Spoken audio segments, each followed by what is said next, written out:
Hello champions. कल class 7 के हमने पहले चैप्टर में साइंस के न्यूट्रिशन इन प्लांट्स को लेकर डिस्कस किया था। उसमें मूड ऑफ न्यूट्रिशन बताया था। ऑटोट्रॉपिक मूड ऑफ न्यूट्रिशन में कौन से ऑर्गेनिज्म आते हैं, ग्रीन प्लांट्स के बारे में बात की थी। ऑटोट्रॉपिक मूड ऑफ न्यूट्रिशन में आते हैं। हेटरोट्रॉपिक मूड ऑफ न्यूट्रिशन में कौन से ऑर्गेनिज्म आते हैं, उसमें एनिमल्स आते हैं। ये सब हमने बताया था। और हमने ऑटोट्रॉपिक मूड ऑफ न्यूट्रिशन के बारे में पढ़ा था। ग्रीन प्लांट अपना फूड कैसे प्रिपेयर करते हैं वो बताया था। वो फोटोसिंथेसिस का प्रोसेस करते हैं जिसकी वजह से वो अपना खुद का फूड बना सकते हैं। कल इसके बारे में सब कुछ बता दिया था। आज हम बात करते हैं कि फोटोसिंथेसिस जो प्रोसेस होता है वो प्रोसेस करने के लिए ग्रीन प्लांट को कौन कौन सी कंडीशन की जरूरत पड़ती है। The condition necessary for photosynthesis, कौन कौन सी कंडीशंस की उन्हें आवश्यकता होती है फोटोसिंथेसिस प्रोसेस करने के लिए। तो green plant needs certain conditions for photosynthesis. Green plant को कुछ कंडीशनों की आवश्यकता होती है, कुछ कंडीशनों की जरूरत होती है जिससे कि वो अपना फोटोसिंथेसिस प्रोसेस कर पाए।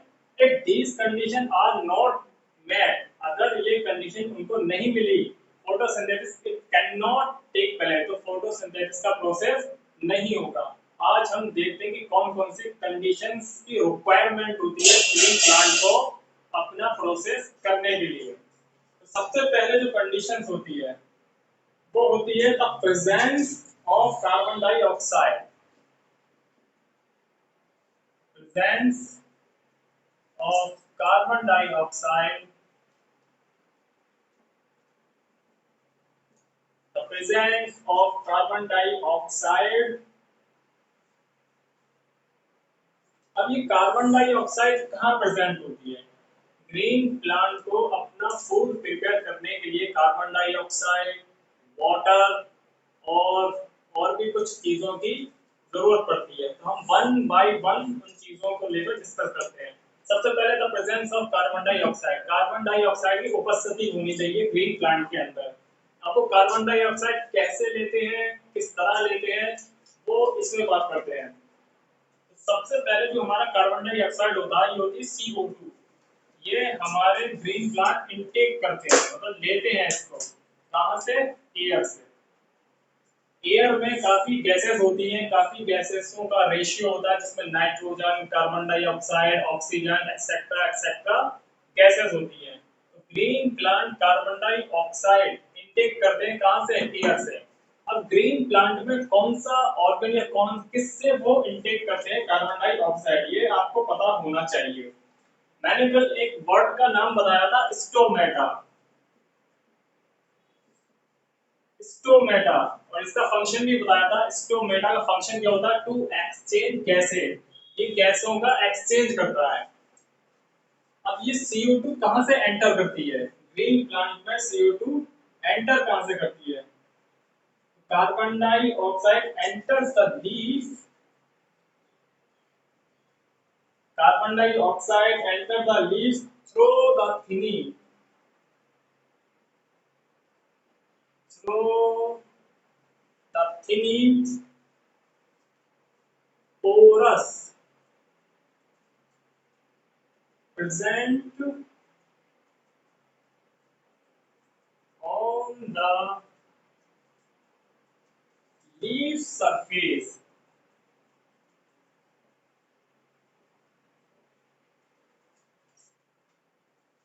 of the leaf,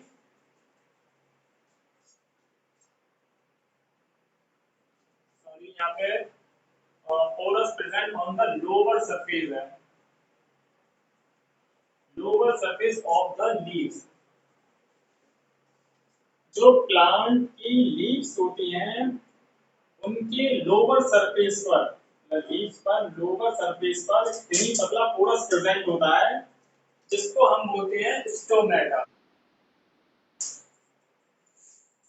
carbon dioxide intake करते हैं एयर से, और कौन इनटेक करता है? स्टोमेटा। स्टोमेटा क्या होता है? जो भी एयर होती है वो स्टोमेटा से एंटर होती है और उससे ही आउट होती है।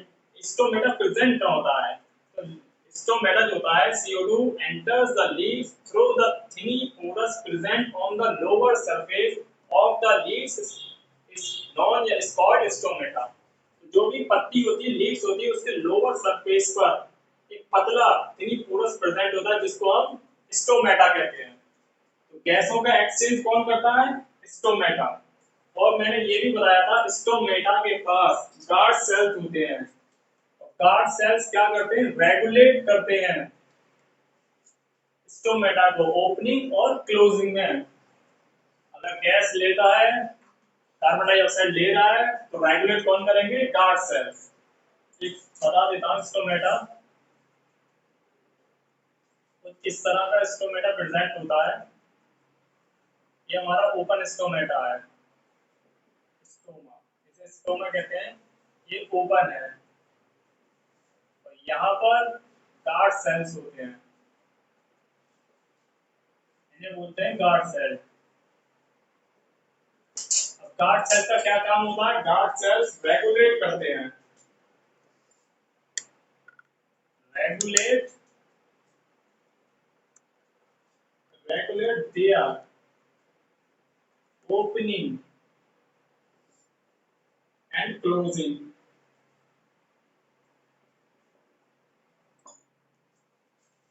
ये हमारा ओपन स्टोमेटा है। क्लोज होता है वो कुछ इस तरह होता है, गार्ड सेल्स। गार्ड सेल्स ही इसको रेगुलेट करते हैं ओपनिंग में और क्लोजिंग में, और स्टोमेटा ही गैसों का एक्सचेंज करता है। एयर से CO2 इंटेक करता है और ऑक्सीजन रिलीज करता है। अब नेक्स्ट चीज आती है, स्टोमेटा का फंक्शन हो गया, प्रेजेंट ऑफ कार्बन डाइऑक्साइड हो गया। अब एक ग्रीन पिगमेंट और प्रेजेंट होता है इनके लीव्स में। उसकी भी प्लांट्स को जरूरत होती है फूड प्रिपेयर करने में।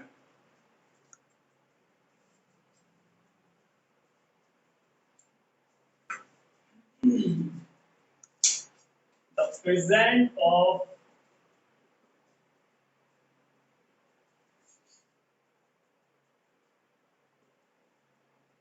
presence of chlorophyll।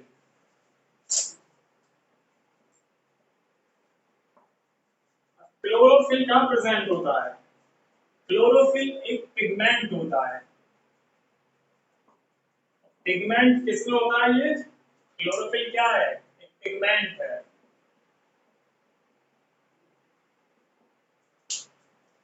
अब ये क्या काम करता है?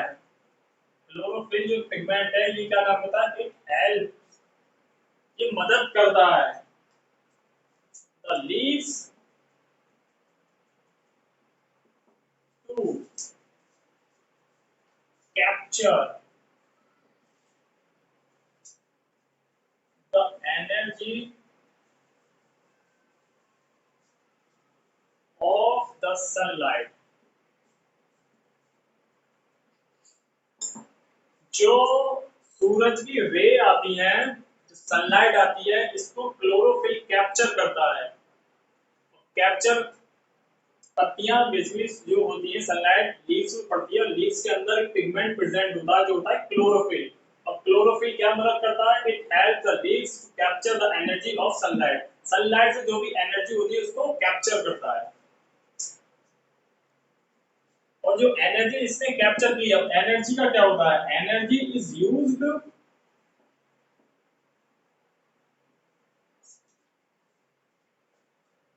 To make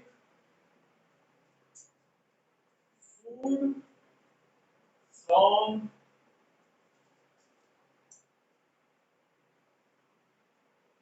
carbon dioxide and water.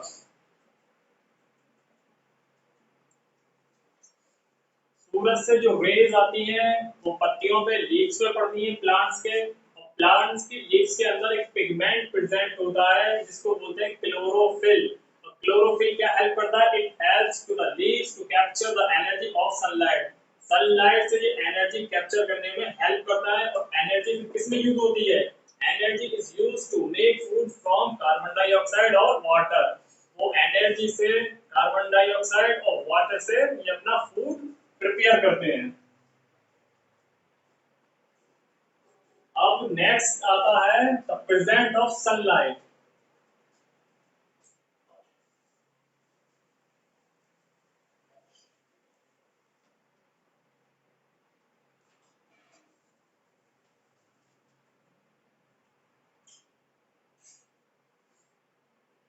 Presence of sunlight.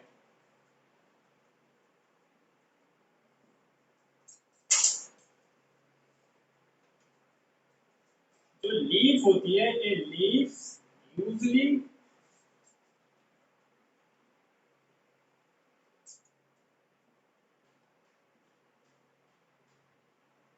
leaves usually has a large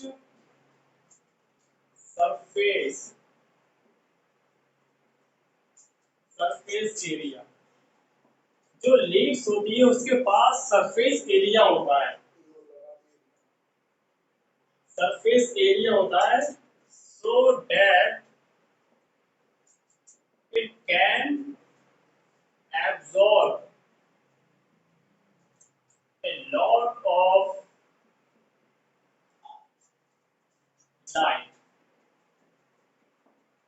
अब सूरज से जो सनलाइट लाइट आती है वो कैसे एब्जॉर्ब होती है? वो लीव्स को एब्जॉर्ब करती हैं क्योंकि लीव्स के पास लार्ज सरफेस एरिया होता है। मतलब बड़ी लीव्स होती है, अगर आपने लीव्स देखी होगी इस तरह की लीव्स होती है, ये मेन वेन्स होती है, ये साइड वेन्स होती है इसकी, और ये साइड में ब्लेड्स होते हैं, और लोअर एरिया पे लोअर सरफेस पर यहाँ पर स्टोमेटा प्रेजेंट होता है। स्टोमेटा प्रेजेंट होता है, वो रेगुलेट करता है गैसों का एक्सचेंज करने में। और इस सरफेस एरिया पे क्या पड़ती है? सनलाइट, जो कि सूरज से रोशनी आ रही है, सरफेस एरिया पे लाइट पड़ती है, और इसके अंदर क्या पिगमेंट प्रेजेंट होता है? क्लोरोफिल। क्लोरोफिल पिगमेंट प्रेजेंट होता है, इस सनलाइट को एब्जॉर्ब करता है और जो एनर्जी कैप्चर करता है, वो एनर्जी किसमें हेल्प करती है? फूड प्रिपेयर करने में। कार्बन डाइऑक्साइड और वाटर से फूड प्रिपेयर करते हैं। जो सनलाइट आती है ये कौन एब्जॉर्ब करता है? इस लीव्स के पास लार्ज सरफेस एरिया है, और ये जो लार्ज सरफेस एरिया है ये मदद करता है लाइट एब्जॉर्ब करने में।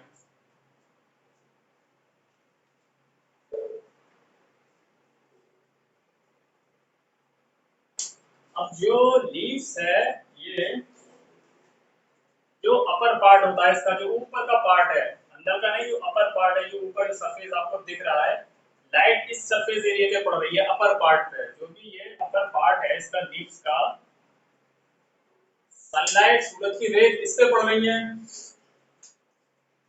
यहाँ पर अपर पार्ट में क्या लाइट फॉल्स हो रही है, लाइट आके गिर रही है। लीव्स के अपर पार्ट पर लाइट फॉल्स हो रही है, यहीं पर आके गिर रही है। यहाँ पर एक टाइप की सेल होती है, मतलब अपर लाइट फॉल्स जहाँ होती है अपर पार्ट पर, वहां पर एक टाइप की क्या होती है? सेल्स होती है। इसका नाम होता है पेलिसेड सेल्स। इसको बोलते हैं हम पेलिसेड सेल। ये पेलिसेड सेल एडॉप्ट करती है सनलाइट को। ये जो सनलाइट पड़ती है अपर सरफेस एरिया पे, अपर पार्ट पर, यहाँ पर लाइट फॉल्स होती है, और यहाँ पर एक सेल होती है जिसका नाम है पेलिसेड सेल। और ये इसका क्या फंक्शन होता है? ये एडॉप्ट करती है, ये एब्जॉर्ब करती है जो इसके ऊपर लाइट फॉल्स हो रही है। तो ये फंक्शन होता है द प्रेजेंस ऑफ सनलाइट। कैसे पत्तियां सनलाइट को कैप्चर करती हैं, एब्जॉर्ब करती हैं, लाइट फॉल्स कहाँ होती है, कौन सी सेल्स लाइट जो फॉल्स होती है उसको एब्जॉर्ब कर रही है, एडॉप्ट कर रही है। तो वो कौन सी सेल्स होती है? पेलिसेड सेल, जो लाइट को एडॉप्ट करती है, जो अपर पार्ट पर लाइट फॉल्स होती है सन से।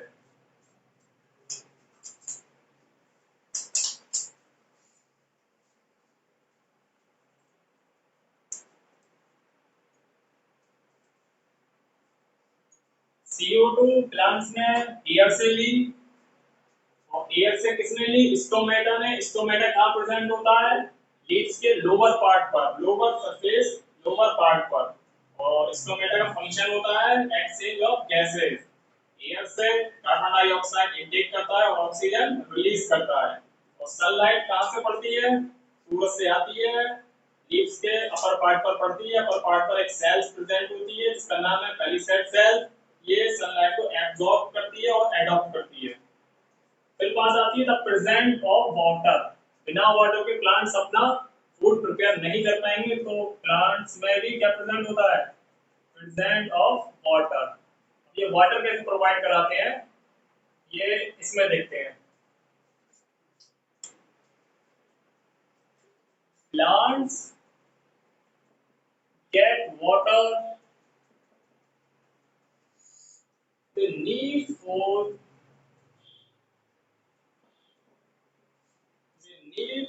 photosynthesis।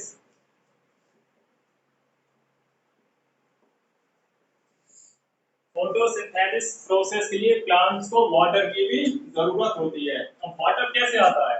Plants get water they need for photosynthesis. हम लोग उनकी रूट्स में, जड़ों में पानी प्रोवाइड करते हैं। अब जड़ों का क्या फंक्शन होता है?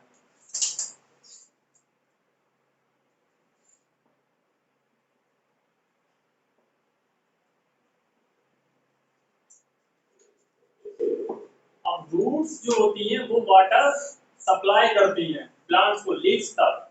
Plants get water they need for photosynthesis through their roots. पौधों को पानी उनके रूट्स के, जड़ों के माध्यम से उनकी लीव्स तक मिल जाता है फोटोसिंथेसिस प्रोसेस करने के लिए। अब रूट्स में एक सेल होती है जो ये सारा काम करती है। The root have a type of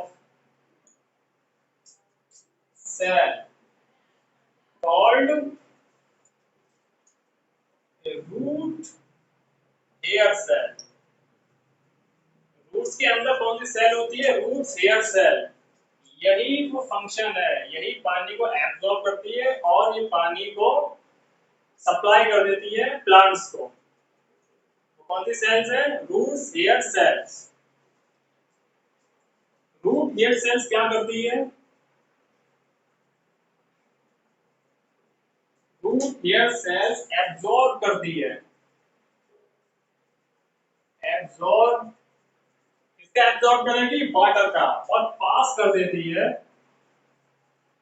pass through, किसके माध्यम से? एक जाइलेम ट्यूब्स होती है, xylem tubes.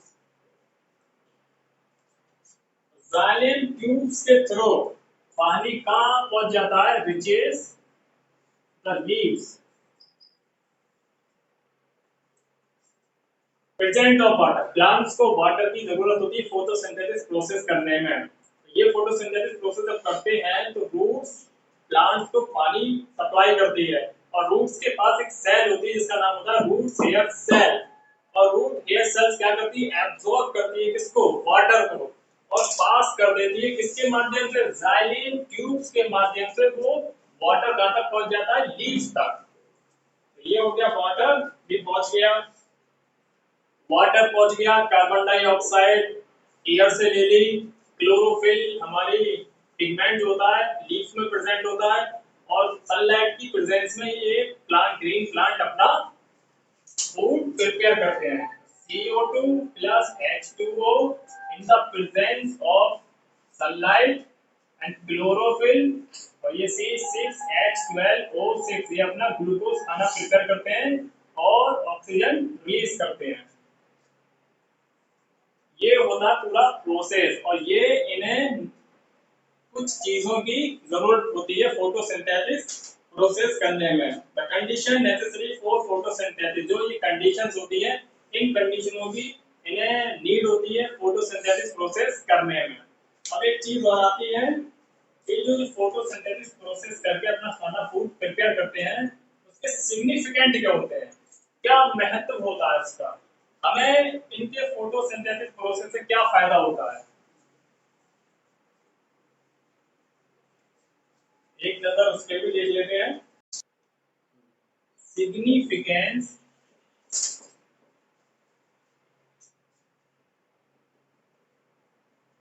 Of photosynthesis.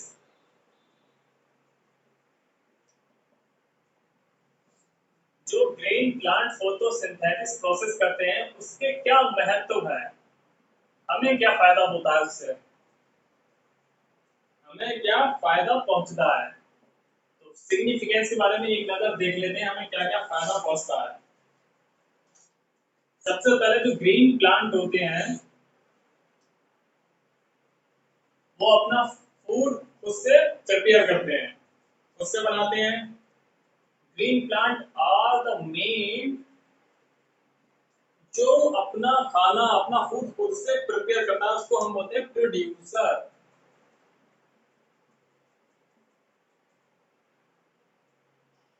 Green plants are the main producer है, ये ग्रीन प्लांट जो है ये मेन उत्पादक होते हैं, प्रोड्यूसर होते हैं किसके, ऑफ फूड के। और ऑल अदर ऑर्गेनिज्म, और जितने भी दूसरे ऑर्गेनिज्म हैं जैसे ह्यूमन बीइंग्स, एनिमल्स, ये या तो डायरेक्टली इन पर डिपेंड होते हैं, डायरेक्टली या फिर इनडायरेक्टली। इनडायरेक्टली डिपेंड है किस पर, डिपेंड है ग्रीन प्लांट पर। किसके लिए, फॉर फूड के लिए। हम ग्रीन वेजिटेबल खाते हैं, मार्केट से लाके परचेज करते हैं, खरीद के लेके आते हैं, वो किसके प्रोडक्ट होते हैं, वो सब ग्रीन प्लांट के प्रोडक्ट होते हैं। तो कुछ ऑर्गेनिज्म जितने भी होते हैं या तो ये डायरेक्टली ग्रीन प्लांट पे डिपेंड होते हैं या फिर इनडायरेक्टली ग्रीन प्लांट पर डिपेंड होते हैं। हम लोग भी डायरेक्टली और इनडायरेक्टली डिपेंड हैं। या तो एनिमल, कुछ एनिमल होते हैं जो घास फूस खाते हैं, वो तो डायरेक्टली डिपेंड होते हैं किस पर, ग्रीन प्लांट पर। और कुछ इनडायरेक्टली डिपेंड होते हैं ग्रीन प्लांट पर। एक तो ये सिग्निफिकेंस है फोटोसिंथेसिस का जो ग्रीन प्लांट प्रोसेस करते हैं। और दूसरा जो मोस्ट इंपोर्टेंट जो सिग्निफिकेंस है वो ये है मेंटेनिंग। हम लोग ऑक्सीजन जो लेते हैं वो ये मेंटेनिंग करते हैं, maintaining the balance of CO2 carbon dioxide and O2 oxygen in the air. जो एयर में गैसेस हैं ये फोटोसिंथेसिस का प्रोसेस करके एयर में कार्बन डाइऑक्साइड और ऑक्सीजन का बैलेंस को मेंटेन करते हैं। ग्रीन प्लांट फोटोसिंथेसिस जब प्रोसेस करते हैं, तो ये था इसका सिग्निफिकेंस ऑफ फोटोसिंथेसिस प्रोसेस का। ये दो मोस्ट इंपोर्टेंट सिग्निफिकेंस हैं। एक ये green plant are main producer of food, ये मेन प्रोड्यूसर होते हैं फूड के। और जो अदर ऑर्गेनिज्म है लाइक एनिमल्स, ह्यूमन बीइंग, या तो इन पर डायरेक्टली डिपेंड है या फिर इनडायरेक्टली डिपेंड है इस पर ग्रीन प्लांट के, ग्रीन प्लांट्स पर खाने के लिए।